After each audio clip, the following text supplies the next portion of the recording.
Hey guys, it's RCK and I'm glad to have you back here again today for our next episode that we're going over for our Fallen Empires game that we currently have going on. Today we're going to be going over turn 53 and 54, so of course let's go ahead and jump on in and see what we have here. Starting off, we have a message from End. I'm sending in cannibals against the Indie Demon Province, in part to get them off the payroll and in part to thin the demons there. Going to try to assassinate slash charm the demon lord there, so I don't want him to get killed by his own troops if that works. Otherwise it's very nice if he is able to charm that demon lord for sure, because if you wanted to actually get, I can't remember if it's the corruption one or if it's one of the other ones. I think it was the nature fire blood one. But regardless, if he did want to summon that lord or any of the other lords, it would definitely have him at blood 9, costing him 150 blood slaves at level 8. If I'm not mistaken, he'll need a level 8 blood mage in order to cast that spell. We have a couple battles here back. We see Ermor still fighting in not really raiding back anymore at this point. We see Abyssian attacking Arcosa Folly. Now that's interesting for sure. So far we have not really seen any commitment from Abyssian in order to fight anyone else other than Man, which she has already lost twice to. Looks like Man is taking back independence here with his dragon and tower guard. Of course he takes back, only losing 4 tower guard. Very nice. It looks like the dragon, more than likely with the fire attack, dealt a lot of damage to barbarians here. There is a good chance that in the first volley or whatever, I wonder what these wise men here are doing. Let's see what I watch, just out of curiosity here. What are you fellas doing? Not nothing really. Okay.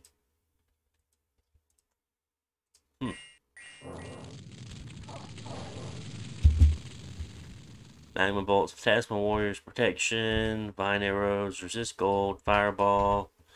I mean, honestly, there's a good chance that he's actually able to hit some of these barbarian chiefs, just due to the fact that normally the chiefs here are in the front. But actually, I kind of see him in the middle here in this occasion. So that's kind of unfortunate for him. Usually you'll see a lot of barbarians around here, so like if you're fighting barbarians with cav and things like that, a lot of the chiefs die in the first little lance charges, and then you'll see the rest of them rout. But in this case, it does seem like there's one there and one there, a little bit farther back, so of course you'd have to fight through this. But at this point, there's already so much that's already on fire. They're already losing a lot of damage. I already saw one barbarian chief die right there in that square. Might have been a little fast. You might not have caught it. Now you do see all the rest of these guys here routing, and it looks like the second one is also dead. So that happened extremely fast. It looked like when the group split up, the barbarian did end up being in the front. So it's quite interesting there to see. I guess these guys are advancing cast spells. Not entirely sure about that. Very interesting nonetheless. Let's go ahead and watch this Abyssian Arcosa Folly battle here. Not entirely sure, maybe. Very interesting. A very, very large force here from Abyssian. Definitely set up to do a lot of things, and you have to really be careful with these blood slaves, because there's a chance that this heat 3 aura might catch them on fire. We'll have to keep that in mind, and we'll watch for that. Very interesting prophet here. Has a few items on him. Lots of items here on all of his mages here. Lots of them having bottles of water. So, of course, we do know he's at construction 6. All of them having the fire in a jar, giving that extra gem.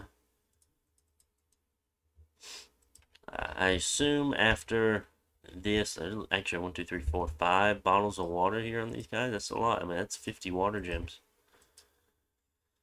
I assume Phoenix Fire, maybe casting elementals.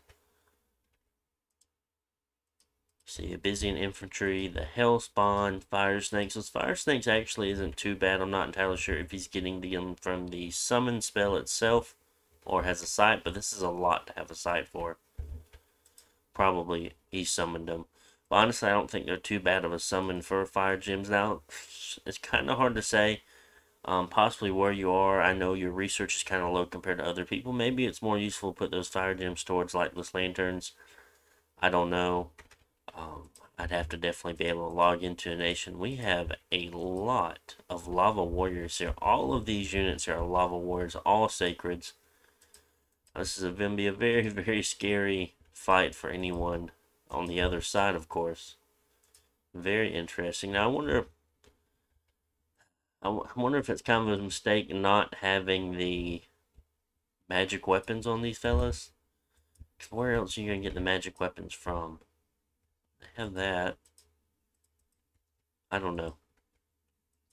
Because honestly, yeah, they have shock resistance 5, but some of them are diseased. I almost feel like air elementals can just tear these guys apart. I mean, it had to be tested and so forth, but I mean, they'd have a very difficult time actually hitting them back, which we have seen from Man taking out Abyss's army twice. Could be kind of dangerous. But of course, we know he's definitely going to win this battle nonetheless. And there are those other Hellspawn, the flying ones. Kind of interesting. Not too bad. Kind of cool. Especially nice to have some attack rears. Or flying rear troops there. Troops are already broken. Fire attack's kind of nice. Yeah, so they're not using any gems, it seems. What are you? Astral. There's a lot of attacks in there. Okay. So these Hellspawn are pretty good. Interesting. Next we have End here fighting that goat. Oh, it was the goat son. Never mind. This is just a blood fire one, but high fire though. Looks like he did end up killing it. And honestly didn't take too many losses there. I mean 45, sure, but like he said, he really doesn't want these troops necessarily. Or at least at the moment, they're not very useful. But yeah, oh, it has death on it. Yeah, this is pretty nice. I did forget about the death added on.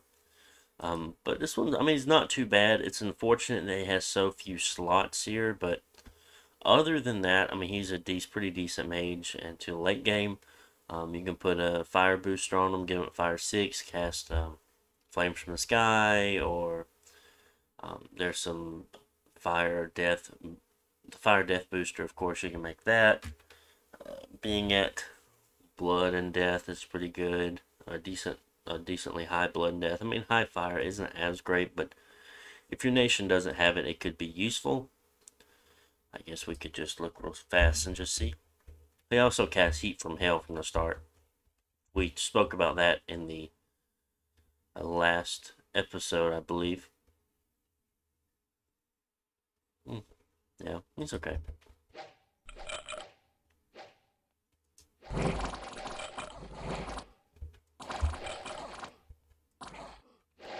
Oh, he has just ran into battle. Wow, he got ripped apart there. Yeah, because I was looking at his stats. His stats aren't that great at all. And it's very interesting to see him just run in like that. I feel like he had some more spells he definitely could have cast. Because you're looking at 15 attack, 15 defense. I mean,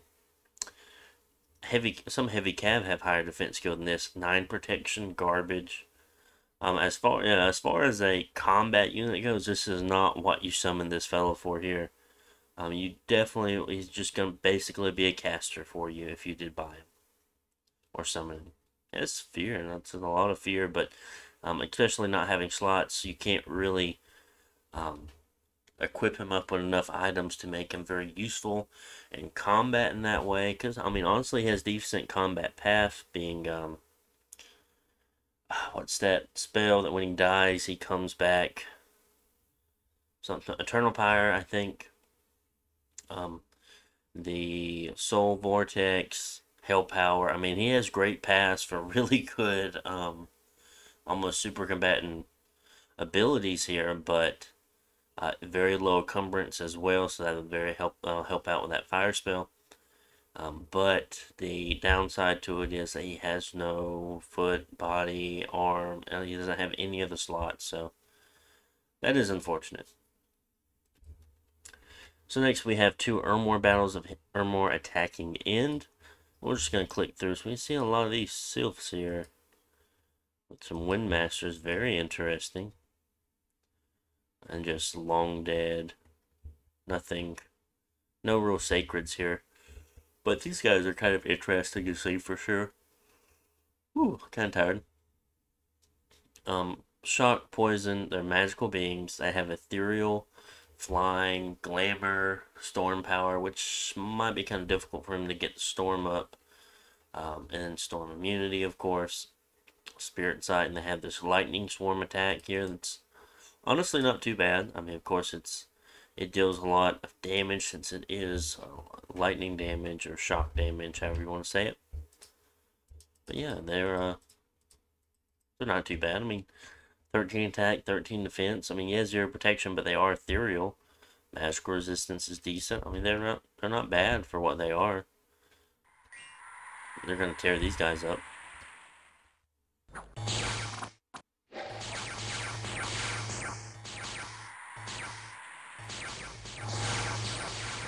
There we go. Some lightning bolts being cast by that Wind Mage or Windmaster. Sorry, it is a Air 2. So that's both of those battles completed. So let's check the Satis versus Arcosa Folly one. This might be interesting. Don't know if we'll see a very... Oh, yes, we will see a very large battle.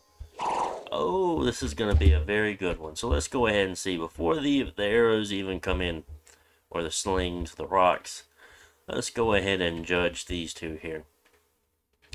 So we have a large amount of elite warriors, of course. The kind of chaff unit here for Satis. A few of the Sacred Serpents as standard bearers to help their HP. We have some of the Sobek Guard. Well, I mean, we see 1, 2, 3, 4, 5, 6, 7, 8, 9, give or take a couple.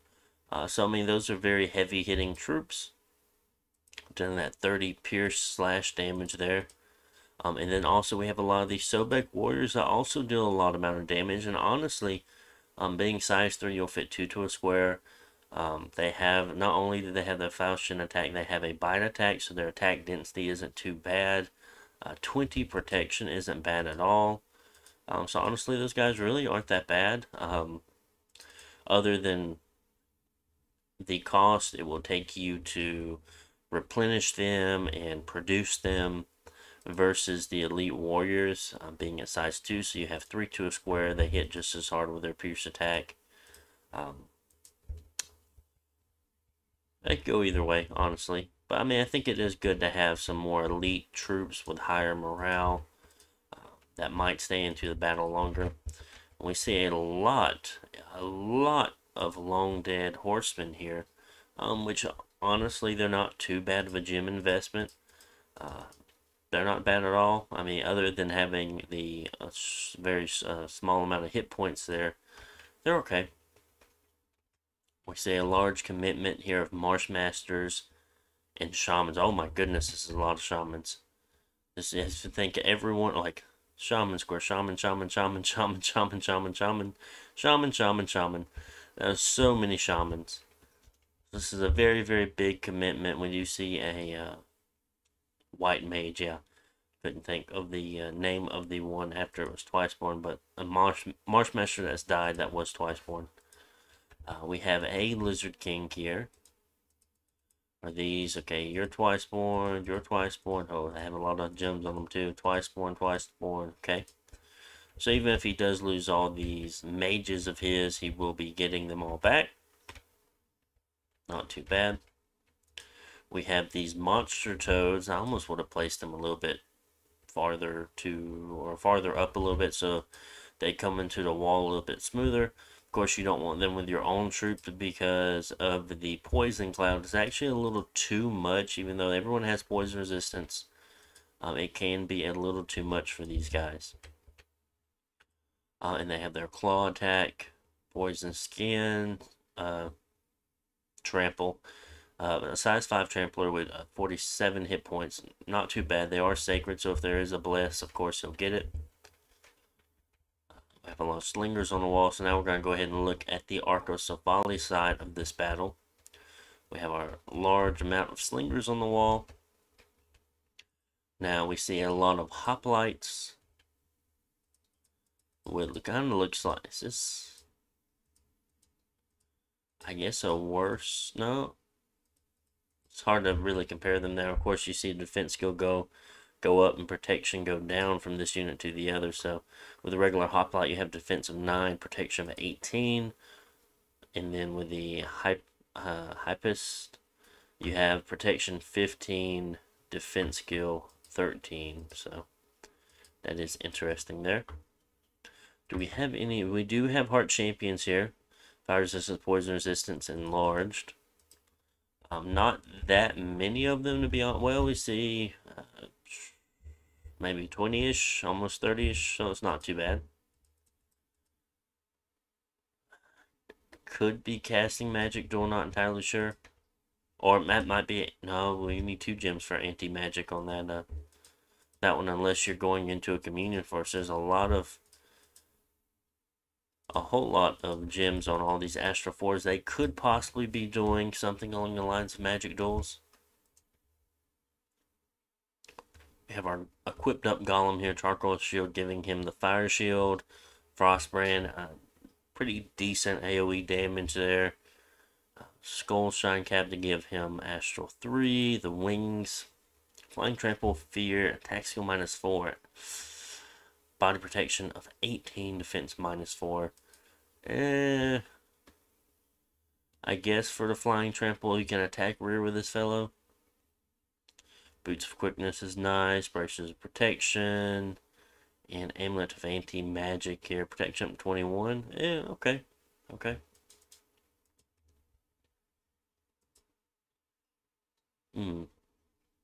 Definitely curious on what the muse here will be casting. Earth gems. Some astral pearls. Everyone's got astral pearl on them. That is interesting. Most people do. Slingers in the back. Cardaces. So I guess these are the cheaper hoplite units that he has. Of course, we'll go ahead and look at the god one more time. It vaguely reminds me of the last time we looked at it. Thistle Mace, so I don't necessarily think we're going to be in combat, but of course Thistle Mace is going to do a lot of damage, being at strength 31 anyway. Gleaming Shield to give awe. Next we have the Dragon Helmet, I assume for the +5 morale, but I could be wrong. Fire Resistance is also nice to have, but I mean, you're already at 15 from the Bless, no? I guess your chassis already has 15 on it. No, it's from Elemental Armor. Gotcha. So this is just giving a resistances down the board there, while also giving a protection of 20. Boots of the Messenger is very nice, giving that reinvigoration 3. The map move is also nice, but definitely for the reinvigoration there. Amulet of Anti-Magic, Ring of Regeneration. We have 2 Earth Gems and 6 Nature Gems. This guy is also... So this unit also holds 3 global enchantments. That's a little risky. Okay, that's definitely a little risky there. Because if they do manage to kill your god, you lose so much. That's putting all your eggs in one basket there. That's very dangerous. I do try my best not to do that, especially the later the game goes. Because normally, like, I wouldn't even use my god in battles like this if he did have globables on him. Secondly, there are different ways that a player, especially the later the game goes, is able to kill your god, not necessarily just in an army battle, but other ways. And you don't necessarily want to lose multiple globals on one person just because they did that, you know? Because, I mean, Wish is a thing. There's a good chance that Wish could kill this Pretender. Other than that, I mean, okay, they could either spend God knows how many Astral Pearls to try to dispel 3 globals, or they could wish to kill your god and kill all the globals too. That's hitting 4 different things that they want to take out for only 100 Astral Pearls. So you do have to keep that in mind.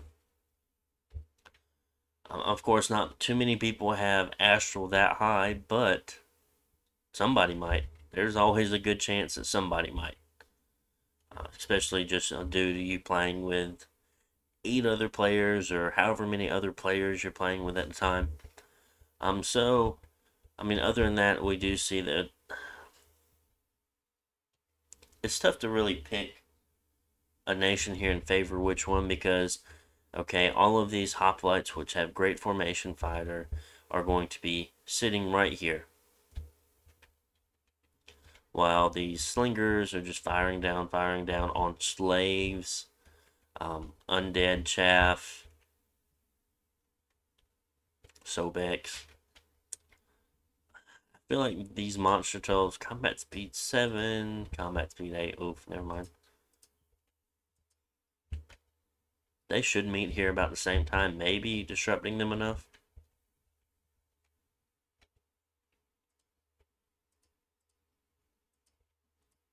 I see a lot of gifts from heaven in their future, though.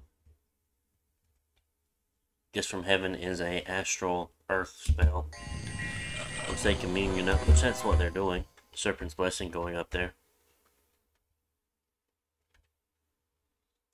Yeah, true for a lot of magic duels, a whole lot of magic duels.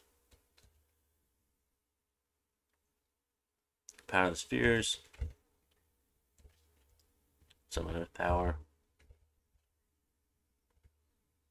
They could have possibly already went through there. No, they haven't done any communions yet. Okay.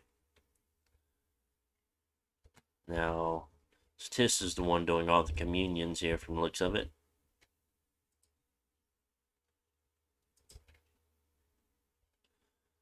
Demagon cast Doom. Not entirely sure on which one that is. So the god cast the Serpent's Blessing.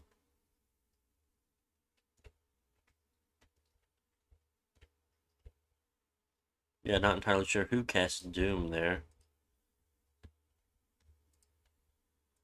Actually, there it goes. Okay, so let's see who cast it. Looks like Arcosa Folly cast it, since I don't see any of their troops actually cursed. That's unfortunate for Satis. Now, Arcosa Folly is casting anti-magic. Very interesting. Army of Giants, Magic Duels being cast. Heal, Iron Skin, Relief. Relief is going up. Can't tell who Relief's going up by. Some of these names are hard to tell. I assume Arcosa Folly, but also could be, very well be Satis as well. Paralyzed Communion Master. Lie of the Northern Star. That is by Arcosa Folly. That's the Golem. Now we're starting to see some of the Horde of Skeletons being casted by Satis.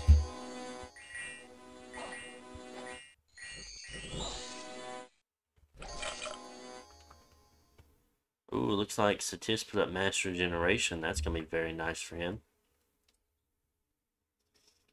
Very nice, very nice. It looks like Satis is also the one casting a lot of the Army of Giants as well. Frozen Heart. Regeneration. It could just be all the regeneration cast, not actually mass protection. Yeah, because these guys don't have it.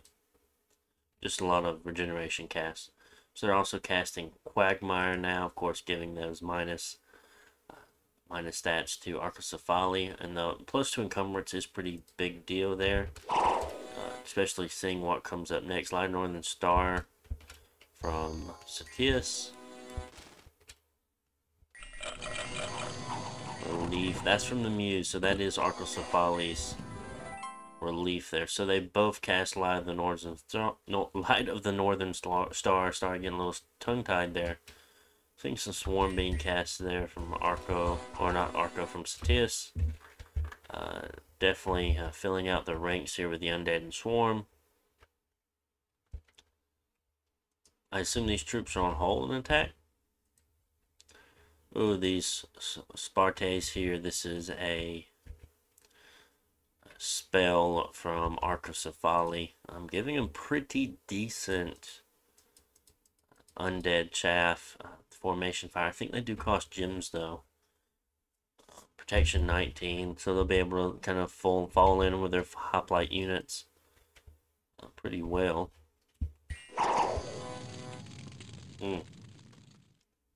Firestorm's a big deal. Satis has no fire protection. This is going to be dangerous. Neither does Arco. Dangerous for both of them. Interesting. Surprised I'm not seeing Rigor Mortis already coming up from Satis. I find that very interesting.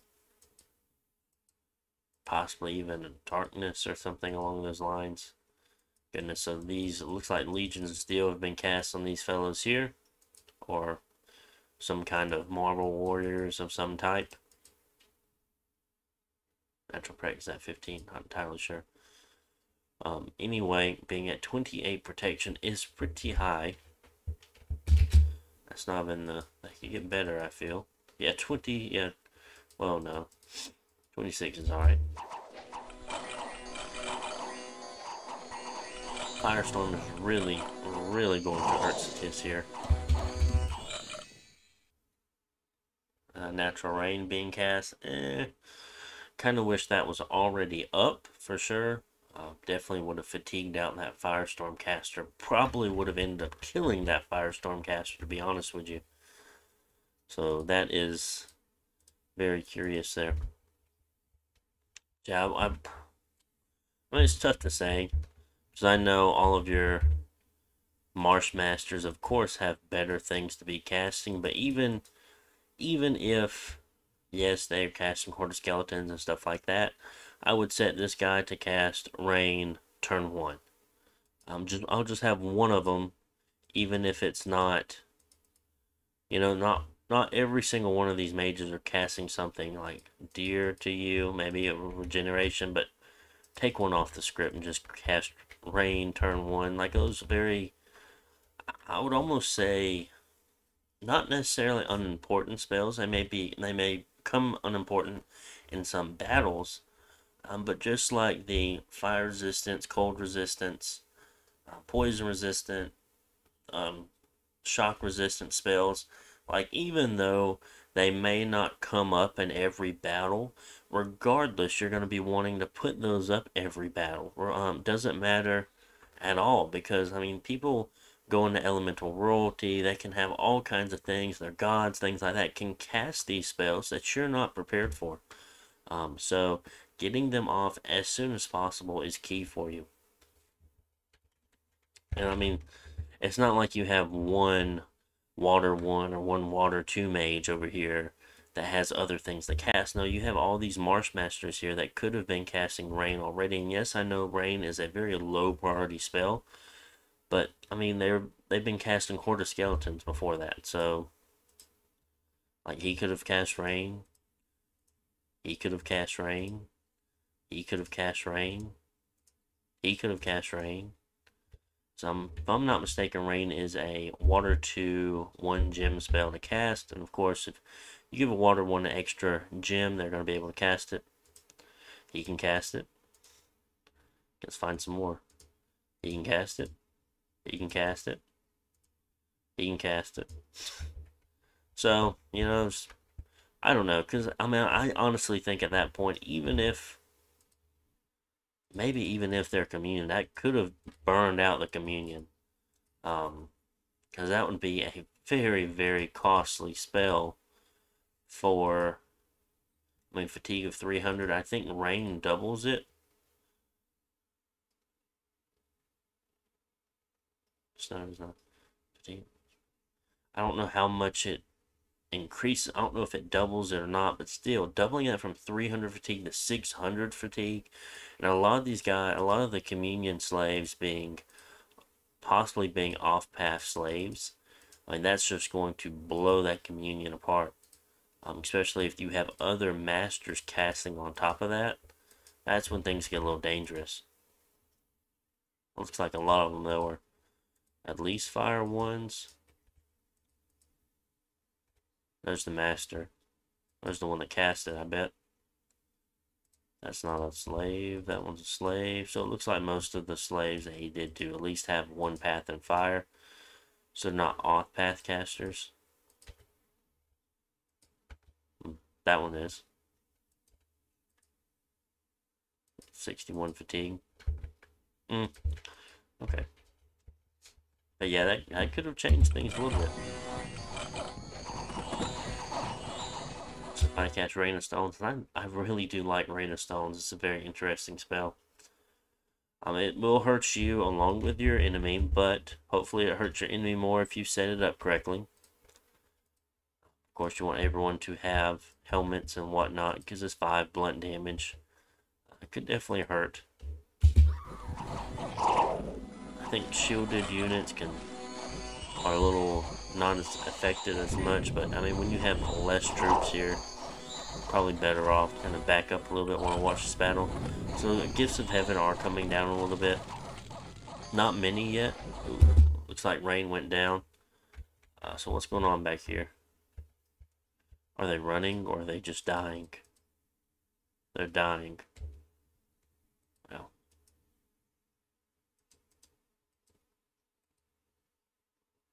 Unfortunate. They're breaking. Even more unfortunate. Goodness, it doesn't seem like you can get many troops into the wall at all.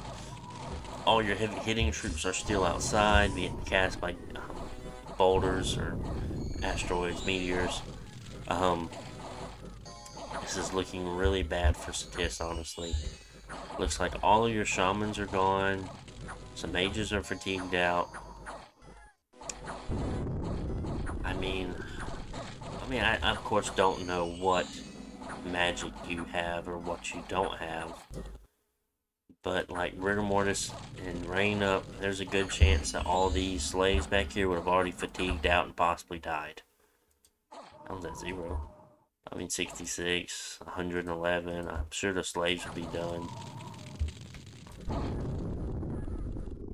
Putting this Firestorm off faster along with the Rain of Stone. Well, the Rain of Stone's from the Titan of Growth. Maybe you can HP route the Titan after that. But I don't know. All these Berserk guys here probably cast. I can't remember what the spell is for that to turn these guys Berserk. But you see, this is a dangerous part about it, though. You see shamans in here that are Berserk. You see Marsh Masters in here that are Berserk. You see the White Mage in here that is Berserk. This is where it kind of gets you, where you don't necessarily want all your troops being Berserk. So there is that to this little thing that you have here.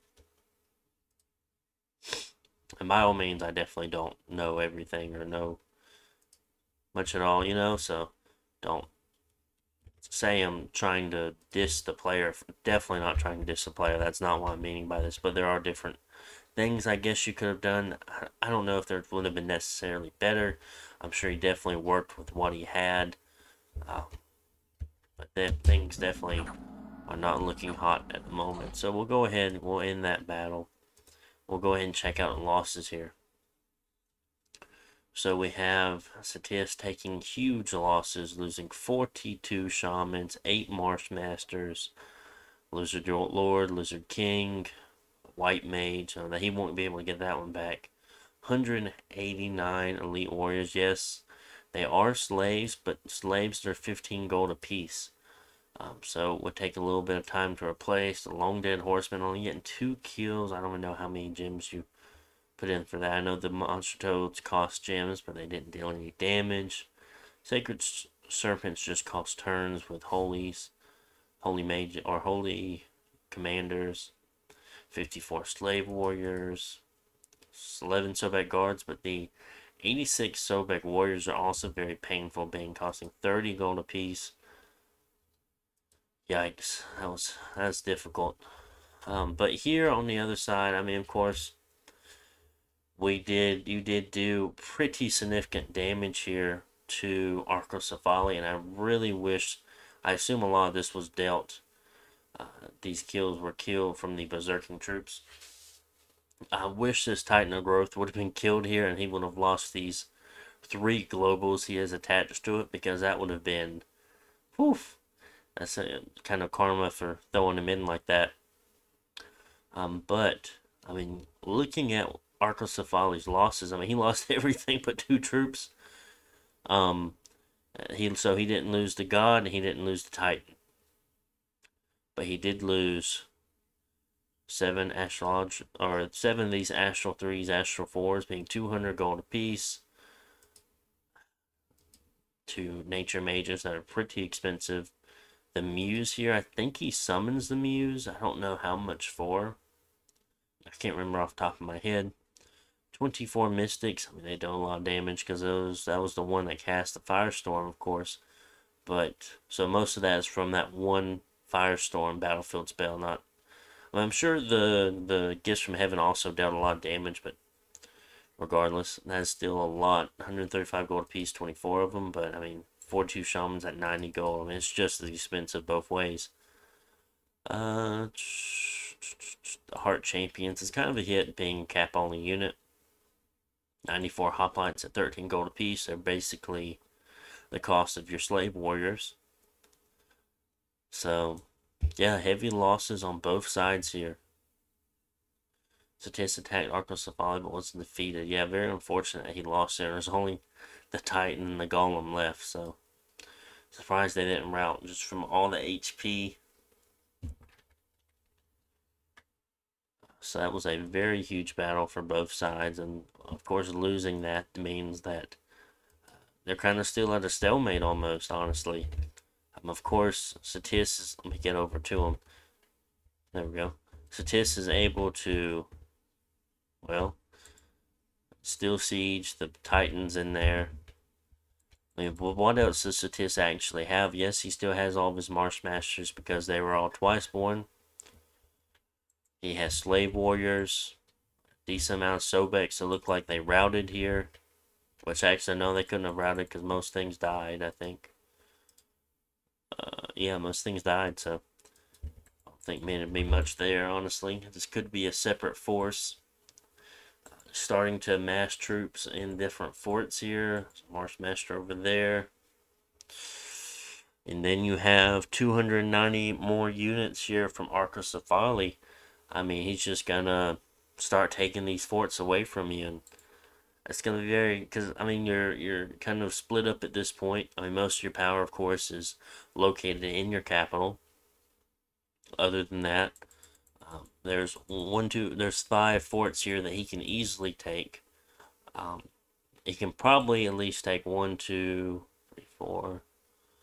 2 or 3 of them before you can really even muster a defense up to kind of stop that army there, if you even do decide to stop it. Of course, you're kind of safe here on your actual capital side, but it won't take long. All he needs to do is get the Titan and the Golem out, and he's fine to go. Probably even take your capital at that point, to be honest. So that's very interesting to see there. Surprising to see the Inn built a fort in 133. I would not have done that. If I was going, I would rather see that Ermor built that fort and we took it from him, and possibly even destroyed it at that point. Not built one for him to take, because you do not want to fight in the cave. Such a bad idea. Other than that, we see that basically the, there's his Demi-Lich there. But we do see a lot of lictors here in this province here, so more than likely looking to take 133 next. Other than that, it just looks like chaff, chaff, chaff.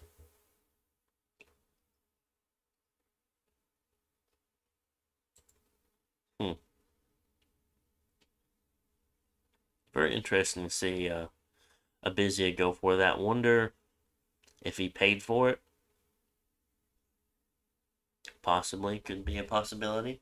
Or if he's just saying, screw it, we're attacking Arcosa Folly. But I feel like he'd move more of these troops over there as well.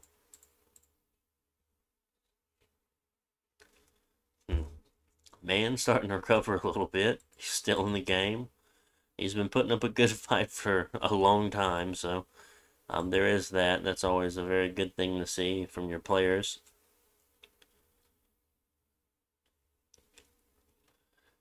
N has definitely lost a lot, and they should be working towards rebuilding at this point, of course, with that second cap there, which they need to patrol because they are not getting shit from that. They have a few decent provinces around that aren't too bad. I mean, they're probably making, other than them, Machaca probably making just about the same amount. Maybe Machaca's making a little bit more if I remember looking at the graphs. They're probably making more gem-wise, gem-wise. But other than that, it's about what N's doing. You'll see Ormor come in here. Yeah. How about Machaca? How about what's Machaca doing? They're just massing up hoplites, spiders, sorcerers, witch doctors, fine ogres, spider knights. I would definitely like to see some great eagles. I would definitely like to see some sort of push here in any direction from Machaca, to be honest with you. I mean, taking some of these provinces away from Satis, attacking him on either side, honestly. At this point, you could team up with Ermor because you don't want to necessarily fight Ermor to push back in, so you can take probably most of Ashdod's area here from end and have Ermor come down this way, since Ermor is going to be fighting him anyway. Like I said, Abyssian could be a possibility. Well, no, not for you. It'd be very difficult for you to. Well, you have these provinces. Yeah, never mind. So you do have a pretty easy access into Abyssian. Could fight through the man because of how weak he is. I feel like you'd definitely be able to beat him. Now, I wouldn't leave you with a great... Well, depends on if you took this here. I wouldn't leave you with great connection-wise from one side of your empire to the other, but taking out a weak enemy at the time would be nice without taking too many losses yourself. So that's really all we have to talk about turn 53. I know turn 53 was a bit longer than expected. So let's go ahead and check out turn 54. What time are we on here? So, come on. Oh my goodness, 43 minutes. Yeah, it's been a long time. I'll hurry up with turn. Next turn here. I scrolled down. I shouldn't have scrolled down. Turn 54.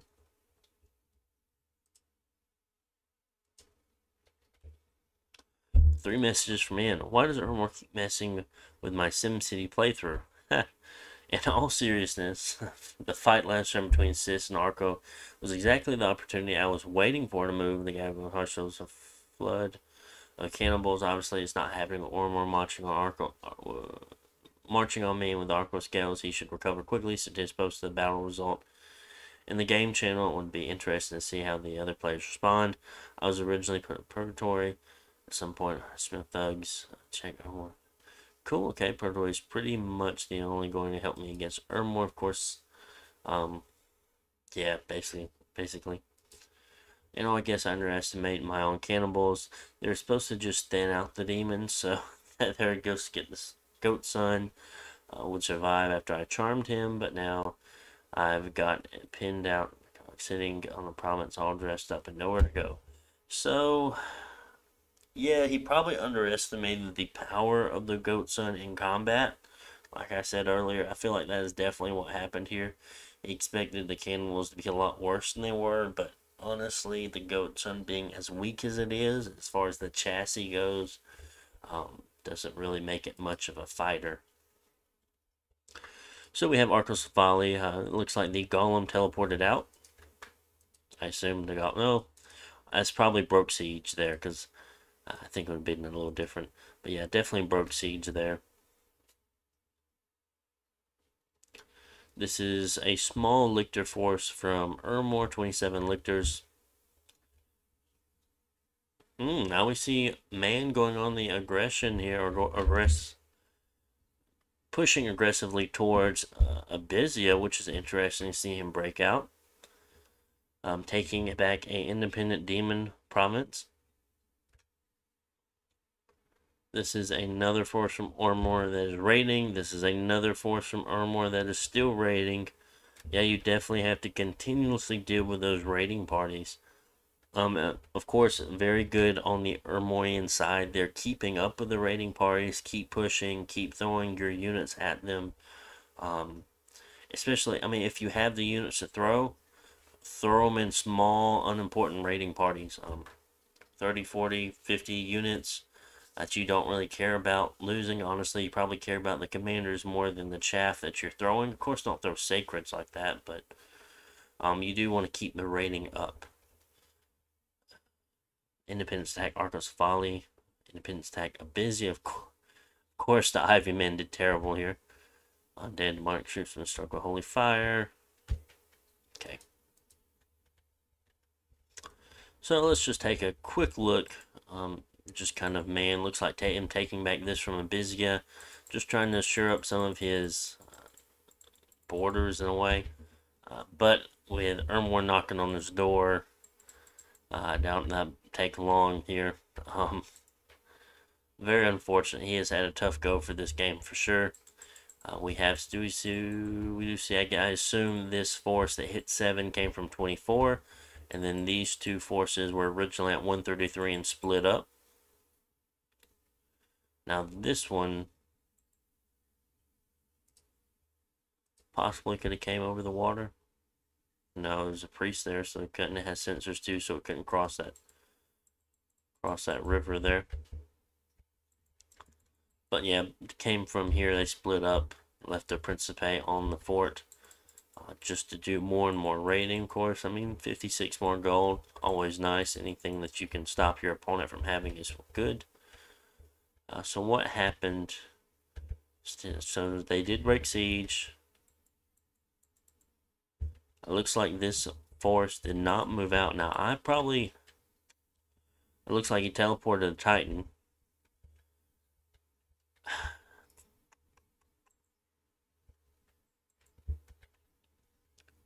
You could have probably teleported the Titan on top of 69. Probably wouldn't have done 50. Teleport on top of 69, then have all the units move on there in the same turn. Broke the fortification, I'm pretty sure, with the amount of troops that you had there, and stormed it. Press storm this turn, so you're kind of having a very nice move there. Just to kind of expedite this process here, no point in leaving him with 200 gold province. Ooh, that one has a lot of gold to it. Of course, getting you a little bit closer to taking Scalaria, which would be a very, very nice province for you to take. Giving you a decent income of Astral and Death. 4 Death, 1 Astral, of course, not too bad. But always they have very high population, being around 400 gold. Of course, that's going to be very, very nice. Of course, every one of these provinces here is looking very, very healthy here as far as population goes. So that's very nice. That's almost a 300 gold province. Of course, some of this is definitely being helped out by Satis's Dominion. But still, these are very, very high population provinces. We see a lot here. And, you know, not really too much to say. I mean, I feel like we definitely spent a lot of time on the last turn. Not too much more has to be said about this turn. Very insignificant battles that happened here. So I'm going to go ahead and end it. Hope you guys enjoyed. Make sure to like, comment, subscribe, and I will see you on the next one. Bye.